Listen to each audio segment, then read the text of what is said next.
Managers, we've got managers. Man, we've got managers. But we don't have enough leaders.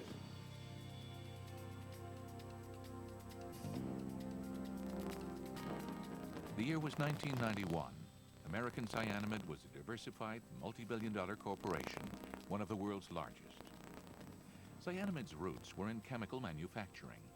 As they entered the 1990s, the chemicals group, despite significant capital investments and over $1 billion in revenue, was not showing a profit. As Cyanamid looked to the future, chemicals would no longer be the focus of the company. In fact, the board of directors, investors, and management wanted to get out of the chemicals business. Within the chemicals group, employee morale was low. We don't have an image as winners. I don't think you like that any more than I do. Our image is not good outside the company. It's not good inside the company. We aren't winning enough. You know, life is a battle. Life is a competition. And we haven't won enough battles in recent years. Matter of fact, not winning has sort of become acceptable. Well, the days of not winning are over. I want to tell you right now, I don't accept losing. It was clearly time for a change. American Cyanamid knew it, the chemical group employees knew it, and Darryl Fry knew it. And I classify the change as not just a slow cultural change. It's going to have to be a cultural discontinuity for us to really make a difference quickly. That's my feeling. In 1991, American Cyanamid established the chemicals group as an unincorporated business unit named Cytec Industries. And Darryl Fry, Cyanamid Executive Vice President and Executive Committee member, was appointed President and CEO. Darryl Fry, who is he? I was born in 1939 in St. John's, Newfoundland, Canada. Went to school there, went to college in Halifax, Nova Scotia, got a chemical engineering degree. Started with American Cyanamid in 1961. Here's my career. Few people outside of the company gave it much of a chance, but Fry recognized the potential of the new organization. He believed a fully separated Cytec would not only succeed, but would thrive. The new company faced some critical challenges. Traditional layers of management had to be streamlined, old corporate perks and frills had to go, and 10 unprofitable business units had to be divested. The core businesses of the new organization had to concentrate on profitability. No business would be part of the new company unless Cytec could invest in new technology and lead the field. You've heard me talk in other presentations about wanting to have a taller company. This is my taller company concept. Get rid of the stuff on the sides, focus it in, and grow what you got here. Keep this strong. When you've got a whole bunch of business, sometimes nothing gets strong. You don't have strength. All of these businesses, we've got strength in. And we want to enhance those strengths and grow Cytec Industries in that mode. By the time Cytec was officially spun off as an independent public company in 1993 and listed on the stock exchange in '94, they were well on their way to a new direction, a new vision, and a new future. If I can get the employees in the chemicals group to feel they can make a difference, to take a greater sense of ownership in this business, then we're going to be successful. And that's the bottom line right there. Getting the message to the 5,000 Cytec employees worldwide was critical to the success of the new organization. What operations do we have here today? David, where are you from? Can your plant catch and carry the ball? Very good.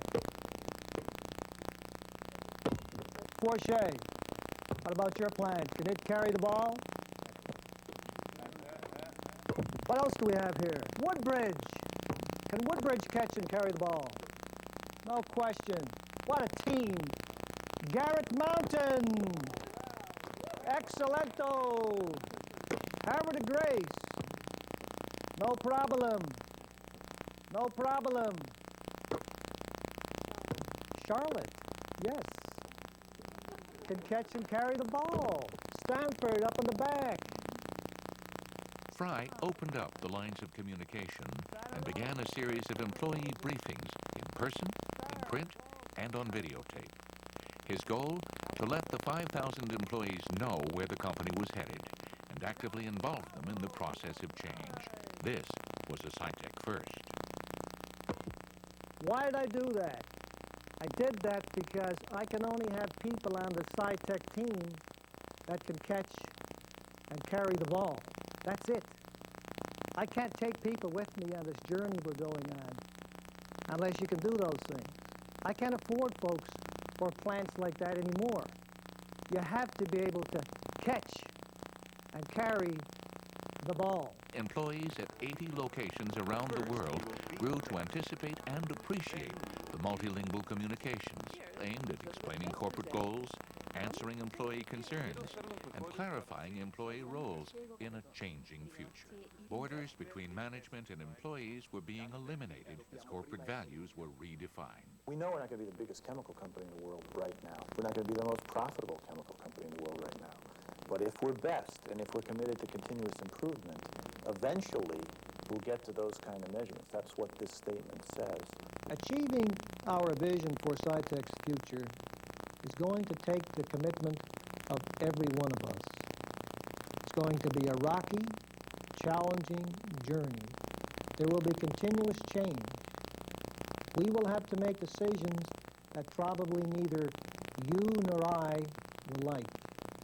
And we can't afford to take people with us who don't have the commitment to make and accept those tough decisions. We want people around the world who will accept the challenge. We want people who understand that being empowered means accepting responsibility and accountability. We want people who know the competition, who will accept nothing less than a win. The importance of teamwork was stressed. Employee commitment became essential. Open lines of communication became a reality.